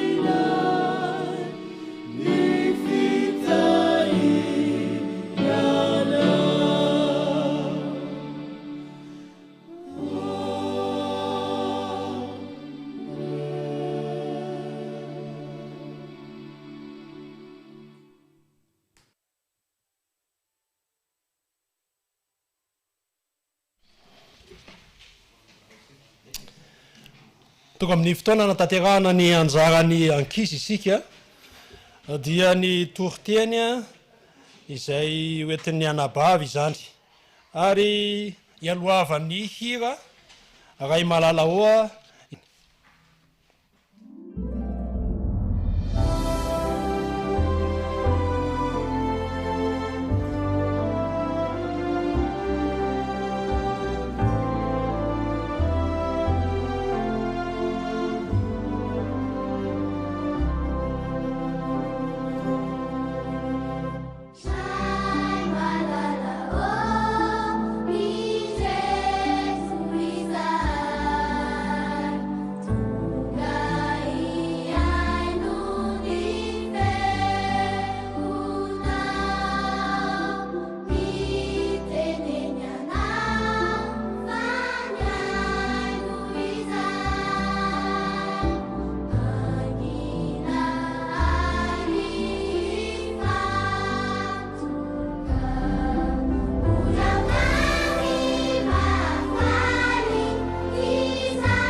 miarabany ankizy rehetra indray a tratry ty sabata androany ty mino fa efa nira mafy tsara daholo a mba ahafahanira ho tanteraka eo amin'ny fiainantsika tsirairay avy de arysika hiaraka hivavaka mba ahafahantsika miditra ao amin'izay afatra natokana ho anareo androany vavaka sika Andriamanitro misaotra anao izay ankizy fa manana anjara fotoana manokana andraisanay afatra irinay ary raha mba hiasa ho amponay tokoa ianao Jesosy eo ankehitriny ary tombo ao aminao izay ankizy tsirairay avy amin'ny anaranao Jesosy amen.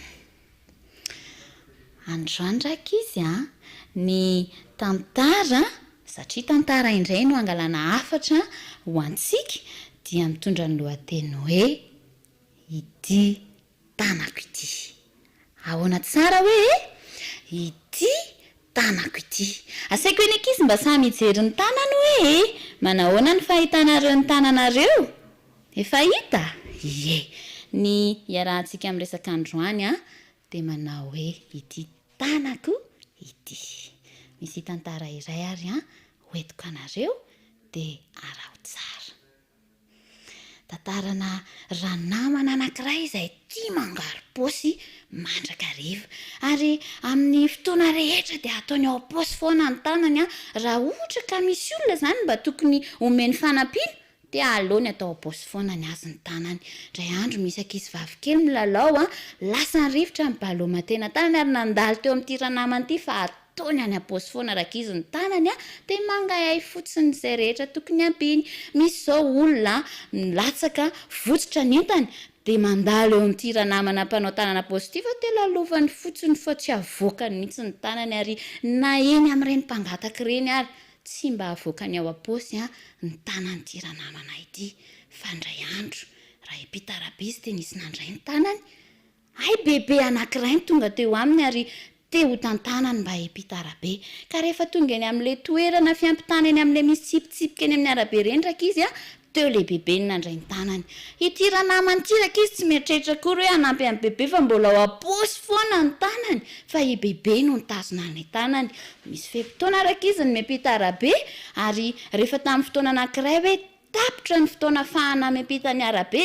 izy sy ilay bebe mandeha mora mbola teo ihany tamin'izay fotoana izay tsy maintsy namoaka ny tanany ilay ranamana satria nisy fiara nandeha mafy be. Rehefa tafy-ampita soamantsara zareo satria nampiasa ny tanany izy dia nisaotra azy bebe gaga be izy tamin'izay. Ary rehefa tonga tany an-trano nijereny ny tanany ay ve ty tanako ty afaka mamonjy ny hafa e le bebe iny zany tsy maty nanomboka toeraka izy dia lasa nanampy ny hafa tamin'ny alalan'ny tanany ity ranamana ity ny sambory ndray mpalomalaiky izy vavikely ndray mandeha indra nandeha teny amin'ny arabe izy ary rehefa mandalo teny amin'ireny mpangataka ireny izy dia ny tanany mihitsy no nandeha nanome makeny amoron-dranomasina izy dia manangona fako amin'ny tanany milalao miaraka amin'ny ankizy izy nanome raha tany amin'ny hopitaly tamin'ny tanany izy ary ny tanany dia netiny nampifaliana ny hafa rehefa mandeha tsy nataony tao am-positsony fanaky bilibiliny dray andro izy nahita namana anankiray manao tanana posy dia nitao an-tsainy hoe ndeha ampiko amin'ny tanako koa io mba ho afaka amin'izany toetra ratsiko taloha izany ny nataony raka izy nanao mody jamby izy dia nitazominy koa ny tanan'ilay lehilahy ray izay hita nanao tanana posy mba ampitany ny lesona izay nataon'ilay bebe ny sambotra ny tanany mba epitarabe iny dia adyzantsika eo iny tantara iny raka izy fa azoazonareo an-tsaina tao anatin'ilay tantara ve hoe nanahoana moa ty tanana kely ty ity tanana kely ty raka izy afaka entina manompo dia andao tsy afenina any am-posy any foana na andao tsy ho fihinana fa entina manampy ny hafa ina tsara moa le loha hevitra na ny lohateny izay ny rahantsika androany hoe ity tanako ity ndao ny jerena kely indray le tanana kely mahafatifaty ny ankizy tsirairay avy fijerinareo ny tananareo ve afaka manompo ie ity tanana kely ity rankizy dia afaka manao ny tsara hainareo ve rankizy hoe inona avy ara ny soa azon'ity tanantsika ity atao mikapokapoka ve sa manombotsongo namana sa misitotsitona izay eny an-tanan'ny olona sa mitoraka tsipolotra amin'ny akanjon'ny ankizy inona avy rankizy ny soa azon'ny tanantsika atao afaka manampy ny hafa isika mety hoe mba manafisafy ny olona isika afaka entina atao inona ihany koa indrindrandrindra anompoana an'Andriamanitra ary anaovana ny tsara be dia be rankizy ny soa azon'ny jenjery androany ireo soa azon'ny tanako atao dia manampy manafisafo manompo an'Andriamanitra manao ny tsara ndao ny averintsika izay ireo soa azon'ny tanako atao manampy manafisafo manompo an'Andriamanitra manao ny tsara mino fa azon'ny ankizy tsara izay ary hono aiza moa no misy an'ilay toko sy andinina natao antsika androany satria natao tadiditsika koa izy iny aiza moa ie oabolana toko 7:17 ndao ny averina ary isa 2 aza mamihina ny soa amin'izay tokony omena azy raha azo ny tananao atao ihany ndao averina fandroany farany hoe atao mafy tsara aza mamihina ny soa amin'izay tokony omena azy raha azo ny tananao atao ihany manaiky an'izany ary ve ny ankizy izavy ary ny manaiky hoe iza manomboka androany dia tsy hanao afa-tsy izay tsara amin'ity tanako ity izay manaiky ary hoe mba home j'aime hoe ie mino fa nanangan-tanana nanao j'aime daholo ny ankizy ary vonona sy manaiky fa tsy hanao afa-tsy izay tsara amin'ity tanana kely nomen'Andriamanitra ity mino araka izy fafaly Jesosy satria nandray fanapahakevitra tsara isika ary zavatra tsara sy tiany matao dia andeha hoentsika mbavaka mba ho tanteraka eo amin'ny fiainantsika tokoa izany vavaka isika rankizy Jesosy malalo misaotra anao zahay fa naray afatra ary misaotra izahay fa amin'ity androany ity dia vonona ny anao ny tsara tsy hamihina ny soa hanompo anao ary hanampy ny hafa amin'ny alalan'ny tananay miasa ao anatinay ankizy izay nanapa-kevitra tsirairay avy ary mba tena ho fiainanay indray izany manomboka androany dia taio izay ho endry tsara amin'ny toan'ny fotoana rehetra fa amin'ny anaranao Jesosy no anaovanay ny vavaka amen amen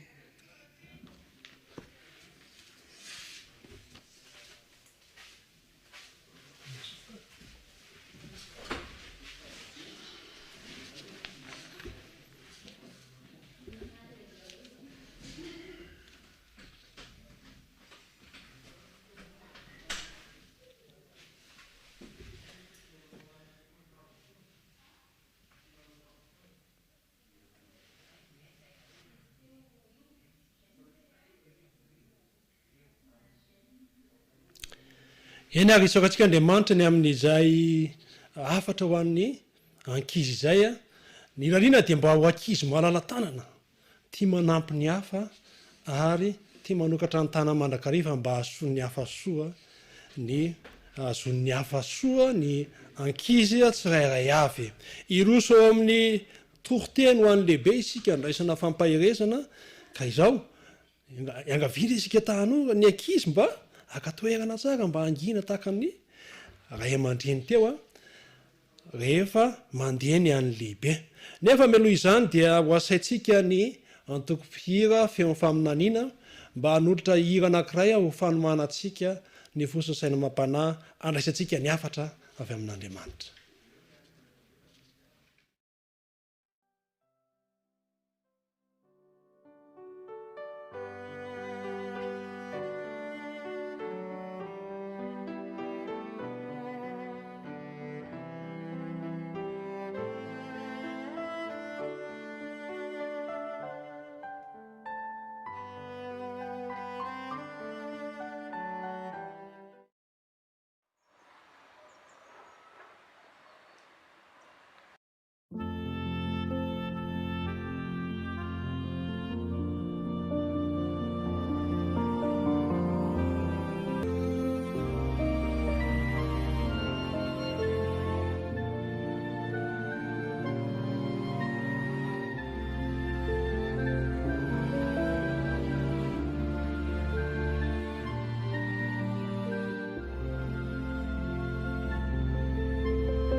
Avana sy ny fiadanan'ny tompo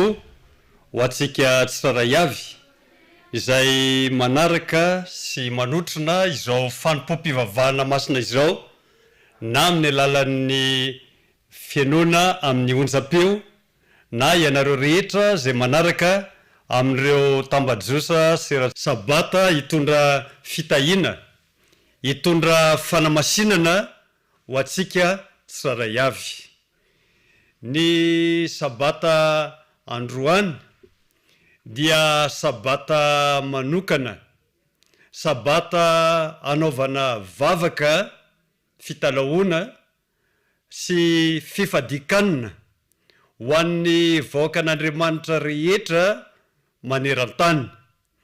ka na aiza isika eto Madagasikara ka miaino na manaraka ny fanompoam-pivavahana dia teny anankiray ihany no iraisantsika rehetra ary tsy eto Madagasikara ihany fa na aiza misy fiangonana misokatra maneran-tany dia teny anankiray sakafom-panara ihany no irahantsika rehetra mihinana amin'izao fanompoam-pivavahana izao. Ny lohateny ny tenin'Andriamanitra izay ho zaraina amintsika dia hoe fanavaozana ankehitriny. Fanavaozana ankehitriny. Izany dia nosoratan'ny Richard Constantinesco izay mpitandrina ao amin'ny komitin'ny fifoazana sy ny fanavaozana. Alohan'ny izarana hitondrana ny teny dia hiaraka hanondrika alohantsika hivavaka isika. Ray tsara indrindra izay ny an-danitra eo, anao ny teny, marina ianao, marina ny teninao, koa raha hanomboka izara sy amelabelatra izany teninao zany ny mpanomponao, engane mba ny teninao tokoa no renesin'ny olona rehetra izay miaino, ary engane izay rehetra mba vonina iaino ary anao fampiarana ny teninao. Amin'ny anaranao Jesosy no andrinay sy angatanay izany vavaka izany. Amen. Ry ava-malala, raha niaino ny toroteny izay natokana ho an'ny ankizy isika teo dia milaza ny fomba fampiasana ny tanana ho ampiasaina amin'ny zavatra tsara ho amin'ny soa ny tanana. Fa androany kosa isika dia iresaka ny amin'ny fampiasana ny saina mba hanaovana ny tsara. Ry havana, tsy vaovao amintsika ny tenin'Andriamanitra araka izay voalaza ao amin'ny bokin'ny Timoty faharoa 3 vaketsika ny 2 ka hatramin'ny 5. Miresaka ny bokin'ny Timoty fa mivelona amin'ny andro farany amin'ny tantaran'ny tany. Amin'ny andro farany hitana dia eo amin'ny setra ny fiangonana ry havana izany toe-javatra izany. Fa inona ilay zavatra miseho? Ny olona ho tia tena, ho tia vola, ho mpandoka tena, ho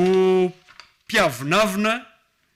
miteny ratsy, tsy manaja izay masina, tsy manam-pitiavana, mpanontolo fo, mpanendrikendrika,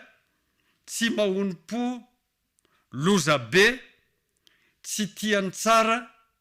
mpamadika, kirina, pieboebo, tia ny fahafinarena. Ary ny zava-doza indrindra dia zao: toa manana ny endriky ny toe-panahy araka an'Andriamanitra, nefa rehefa tena alalinina dia manda ankisy rano fotsiny zao ny heriny. Tsy nisy zavatra tsara nambarantsika teo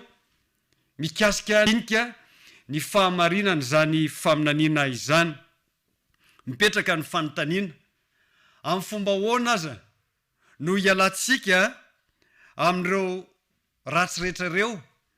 mba hanome hery-miasa mangina, hitarika ireo manodidina antsika ary hitarika antsika koa hanao ny tsara. Ny vahaolana arosoko amintsika dia izao: ilaina dia ilaina tokoa ny fitiavam-bavaka. I Jesosy no ohatra ho antsika. Imbetsaka Jesosy no nanokam-potoana nanaovana ny vavaka. Ny apôstôly Paoly moa dia mitarika atsika sy manaontra antsika raha teo manao hoe mivavasina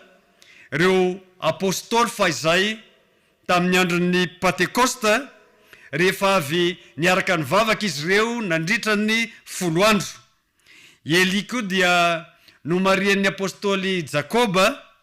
fa olona mahery ny vavaka. Vao nytanisana teo raha ohatra ka tena iritsika zany hoe feno ny fanahy, feno ny fanatreny fanahy ny fiainatsika, ary azo tenena mihitsy hoe vita batisa ny fanahy, votony ny fanahin'Andriamanitra. Ao amin'ny bokin'ny Malaki, Malaki 7 ny 7:20, Malaki 7 7:20 dia zao nylazay ny tenin'Andriamanitra: indro zao aniraka ny eli-paminany ho aminareo dia ny tsy mbola tonga ny andron'i Jehova lay lehibe sady matahotra, fa ho avy indray Elia amin'ny andro farany. Ny Baiboly dia tsy miresaka ny Elia mivantana, miresaka izay rehetra manana ny fanahiny Elia. Inona ny zavatra iseho amin'ny fotoana farany tahaka ny Elia Jaona mpanao batisa dia zao tsy maintsy iseho eo anoloan'ireo mpanapaka mpitondra firenena manana fahefana eo amin'ny fanjakana isika. Zao mivoalaza ny bokin'ny Lioka, Lioka 20 ny 12 sy 17. Lioka 20 12 sy ny 17. Zao ny zavatra iseho: hisambotra anareo izy ary hanolotra anareo ao amin'ny sinagoga sy ao an-tranomaizina, ka hoentina eo anatrehan'ny mpanjaka sy ny mpanapaka ianareo noho ny anarako, dia ao tonga vavyolombelona ianareo amin'izany. Ilaina ny mivavaka ry havana, ary raha Lutera anankiray amin'ireo mpanavao fivavahana kristianina fanta-daza tamin'ny fotoana zay nampidi-doza indrindra ny fiainany, dia zao no voalazany tantara: tsy nisy andro izay tsy natokany ora-telo farafahakeliny ivavahana. Farafahakeliny nandany ora-telo ny vavahana isan'andro i Lutera. Ary fantatry ny rainy izay ny an-danitra izany vavaka sy fihetsika nataony izany. Zao sika dia iresaka ny amin'ny fanavaozana araka ny lohateny izay atsika, ary tsy elana dia ole hoe fanavaozana ankehitriny. Raha oviana hoe nisy fanavaozana fa androany sika dia iresaka ny fanavaozana zay tokony isy amin'izao andro iainantsika izao. Andere vereniko averina indray lay teny amin'ny Romanina 12:2, lay vaky teny fototra. Romanina 12:2, ary aza manaraka ny fanaon'izao tontolo izao fa miova amin'ny fanovanany saina hamantaranareo ny sitrapon'Andriamanitra, dia zay tsara sady marina no ankasitrahana. Inona hoe ny mila miova avaozina ny saina